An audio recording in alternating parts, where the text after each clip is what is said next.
दोस्तों, भारत में ऐसा बहुत कम देखने को मिलता है कि जब किसी बड़े राजनेता की प्लेन हादसे में मौत होती है तो देश का एक बड़ा तबका उस घटना को सिर्फ हादसा मानने को तैयार नहीं होता। लेकिन इस बार माहौल कुछ अलग है। शक है, सवाल है और हर तरफ एक ही बात गूंज रही है, क्या ये वाकई सिर्फ हादसा था? सोशल मीडिया से लेकर ट्विटर, फेसबुक और इंस्टा तक सवालों की लिस्ट दिन ब दिन लंबी होती जा रही है और इन्हीं सवालों के बीच एक नया नाम बार बार सामने आ रहा है, गौतम अडानी।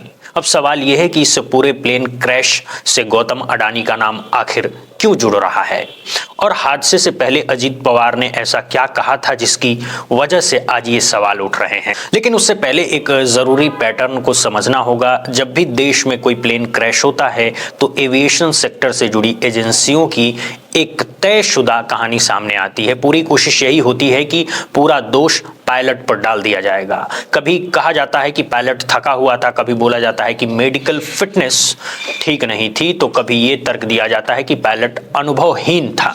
ऐसा इसलिए क्योंकि जैसे ही गलती पायलट पर डाल दी जाती है, जांच अपने आप वहीं रुक जाती है। मामला मानवीय भूल बताकर बंद कर दिया जाता है।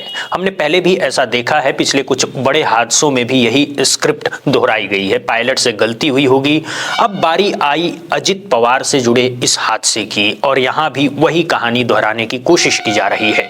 लेकिन इस बार मामला थोड़ा अलग निकलता हुआ दिखाई दे रहा है, क्योंकि पायलट को लेकर जो शुरुआती रिपोर्ट सामने आई है वो इस थ्योरी को मजबूत नहीं करती है कि गलती पायलट की थी। बताया जा रहा है कि जिस विमान से अजित पवार मुंबई से रवाना हुए थे, उसे उड़ाने वाले मुख्य पायलट के पास हजारों घंटे की उड़ान का अनुभव था। वहीं उनके साथ मौजूद को पायलट जो एक महिला पायलट थी, उनके पास भी काफी फ्लाइंग एक्सपीरियंस बताया जा रहा है। मतलब साफ है, न तो पायलट अनुभवहीन था, न ही ऐसा कोई ठोस संकेत है कि उनकी मेडिकल हालत ठीक नहीं थी। अगर पायलट ही कमजोर कड़ी होते तो शायद जांचें ही खत्म कर दी जाती। लेकिन जब पायलट की प्रोफाइल सामने आई तो कहानी उस दिशा में जाती ही नहीं है। अब यहां से सवाल दूसरी तरफ मुड़ता है, जिस एयरपोर्ट से ये विमान उड़ा था उस एयरपोर्ट का संचालन किसके हाथ में है? यही वो जगह है जहां अडानी ग्रुप का नाम चर्चा में आता है। हालांकि यहां से साफ करना जरूरी है कि सिर्फ किसी एयरपोर्ट के संचालन में हिस्सेदारी होना अपने आप में किसी हादसे का सबूत नहीं होता। लेकिन जब हादसा हो, पायलट पर सवाल टिक न पाए और पीड़ित एक बड़ा राजनीतिक चेहरा हो तो शक पैदा होना लाजमी है। और यही वजह है कि अब ध्यान उस पर जा रहा है जो हादसे से पहले कहा गया, न कि सिर्फ हादसे के बाद क्या हुआ। आखिर अजित पवार ने गौतम अडानी को लेकर ऐसा क्या कहा था जो आज इस पूरे मामले को और संवेदनशील बना रहा है? यही वो सवाल है जिसका जवाब देश जानना चाहता है। अब एक बात तो पूरी तरह साफ हो चुकी है, पायलट कहीं से भी कम अनुभवी नहीं था। न उसकी आंखों में कोई दिक्कत थी, न दिमागी हालत को लेकर कोई सवाल, न मेडिकल फिटनेस में कोई कमी। मतलब साफ है, पायलट को बलि का बकरा बनाकर मामला दबाया जा सकता है। और यही वजह है कि अब इस केस में विस्तृत जांच होना तय माना जा रहा है। यहां तक तो तस्वीर साफ हो चुकी है। आते हैं अब दूसरे मुद्दे पर। हमने गौतम अडानी का नाम लिया और इसी से जुड़ा एक वीडियो इस वक्त सोशल मीडिया पर जमकर वायरल हो रहा है। ये वीडियो अजित पवार का बताया जा रहा है। इस वीडियो में अजित पवार एक बेहद गंभीर दावा करते हुए नजर आते हैं। महाराष्ट्र में जब सरकार गिरने की सियासी उठापटक चल रही थी, उसी दौर की बात करते हुए अजित पवार कहते हैं कि जिस मीटिंग में महाराष्ट्र सरकार गिरने की रणनीति बनाई जा रही थी, उस मीटिंग में गौतम अडानी भी मौजूद थे। यानी दावा यह है कि बीजेपी की अंदरूनी कोर कमेटी जैसी बैठकों में गौतम अडानी की मौजूदगी थी। वापिस बताता हूँ, अमित शाह थे, गौतम अडानी थे, प्रफुल्ल पटेल थे, देवेंद्र फडणवीस थे, अजित पवार थे, पवार साहब थे, सब थे। आप लोग क्रॉस ओवर कर गए, शरद पवार को क्या हेजिटेशन हुई, वो क्यों नहीं गए? पवार साहब एक ऐसे लीडर है कि उनके मन में क्या है ये दुनिया का एक भी आदमी। ये कोई छोटा आरोप नहीं है दोस्तों, और चौंकाने वाली बात यह है कि ये दावा किसी विरोधी नेता ने नहीं बल्कि उन्हीं के साथ खड़े एक वरिष्ठ नेता अजित पवार ने किया था। अब एक कदम और आगे बढ़ते हैं। एक वरिष्ठ पत्रकार का लेख भी इस चर्चा में शामिल है। उस लेख में लिखा गया है कि नवंबर 2024 में अजित पवार ने सार्वजनिक मंच से कहा था कि गौतम अडानी किस तरह भाजपा की राजनीति पर असर डालते हैं। लेख के मुताबिक 2019 में महाराष्ट्र सरकार गिराने को लेकर अमित शाह के साथ हुई बैठकों में गौतम अडानी की मौजूदगी का भी जिक्र किया गया था। यानी जो बात अजित पवार ने कही उसी दावे को पत्रकार भी अपने लेख में दोहरा रहे हैं। अब ये तमाम बातें आज इसलिए ज्यादा गंभीर लग रही है क्योंकि अजित पवार अब इस दुनिया में नहीं है। इतिहास पर नजर डाले तो देश में पहले भी कई बड़े नेताओं की मौत प्लेन हादसों में हो चुकी है। YSR रेड्डी, संजय गांधी, माधवराव सिंधिया जैसे नाम इनमें शामिल रहे हैं, लेकिन फर्क ये है कि ये पहली बार है जब इतने सारे मौजूदा नेता किसी प्लेन हादसे को सिर्फ दुर्घटना मानने से इनकार कर रहे हैं।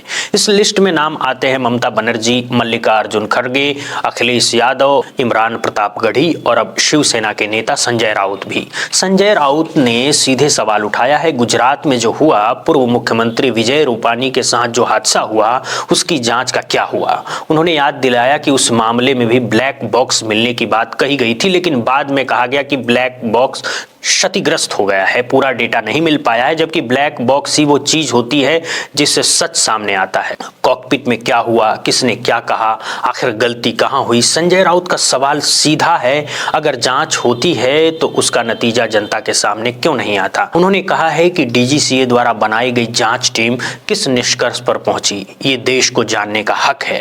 राउत का कहना है कि सिर्फ श्रद्धांजलि देने से बात खत्म नहीं होती, सवालों के जवाब देना जरूरी होता है।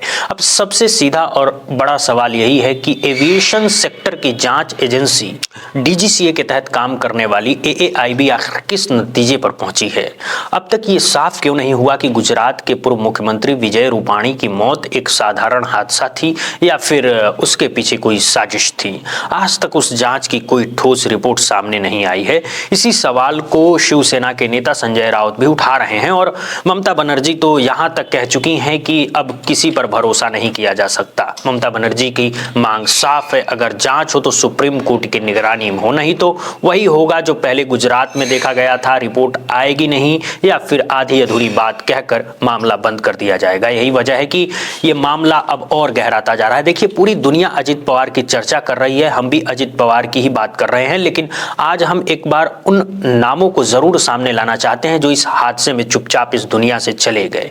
कृपया इन तस्वीरों को गौर से देखिए। पहला नाम दीपक जाधव, इनकी तस्वीर दिखाइए। अजीत पवार के साथ बैठे हुए हैं। ये कोई आम व्यक्ति नहीं थे, ये मुंबई पुलिस के जवान थे, अजित पवार के पर्सनल सिक्योरिटी ऑफिसर PSO। कहा जाता है कि अजित पवार जहां जाते थे दीपक जाधव उनके साथ रहते थे, यहां तक कि जनसभाओं में उनके साथ खाने पीने तक का पूरा ध्यान रखते थे। ये सिर्फ एक सिक्योरिटी गार्ड नहीं थे बल्कि परिवार का हिस्सा बन चुके थे। आज वो भी इस दुनिया में नहीं है। दूसरी तस्वीर देखिए, कैप्टन सुमित कपूर, मुख्य पायलट, 15,000 घंटे से ज्यादा उड़ान का अनुभव। ऐसे पायलट को कोई कैसे कह सकता है कि वो अनुभवहीन था। ये भी अब हमारे बीच नहीं है। तीसरी तस्वीर, कैप्टन सांभवी पाठक, फर्स्ट ऑफिसर को पायलट, वही महिला पायलट जिनकी तस्वीर उस फ्लाइट में अजित पवार के साथ बैठे हुए सामने आई थी। ये भी अब इस दुनिया में नहीं है। चौथी तस्वीर देखिए, पिंकी माली, फ्लाइट अटेंडेंट, अजित पवार के साथ उनकी तस्वीरें भी मौजूद हैं, वो भी इस हादसे में जान गंवा चुकी है। कुल मिलाकर ये 5 नाम है जो इस हादसे में हमेशा के लिए हमसे बिछड़ गए हैं।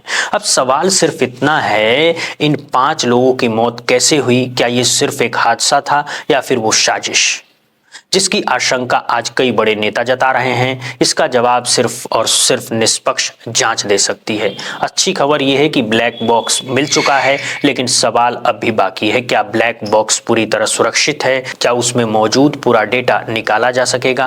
क्या कॉकपिट रिकॉर्डिंग सामने आएगी? क्योंकि ब्लैक बॉक्स ही वो चीज है जो सच को सामने लाती है। और एक बात जो लगातार चर्चा में है, कहा जा रहा है कि अजित पवार बीजेपी से सीधे सीधे दूरी बना रहे थे, अपने परिवार से नजदीकियां बढ़ा रहे थे और राजनीतिक रूप से नए विकल्पों पर विचार कर रहे थे। संजय राउत का भी बयान सामने आया है जिसमें उन्होंने कहा है कि ये चर्चा गलत नहीं है कि अजित पवार महाविकास अघाड़ी में वापसी की तैयारी कर रहे थे। अब ये सारी बातें इशारे भर हैं। सच क्या है, झूठ क्या है और हादसा था या कुछ और, ये सब जांच रिपोर्ट आने के बाद ही साफ होगा। फिलहाल एक बात तय है, पायलट को लेकर स्थिति पूरी तरह साफ हो चुकी है। वो अनुभवी था। अब जिम्मेदारी जांच एजेंसियों की है। जांच कब तक पूरी होगी और रिपोर्ट कब तक आएगी, ये देखना अब सबसे दिलचस्प होगा। फिलहाल इस वीडियो में इतना ही। मिलते हैं अगले वीडियो में। आप जुड़े रहिए। बहुत बहुत धन्यवाद, बहुत बहुत शुक्रिया।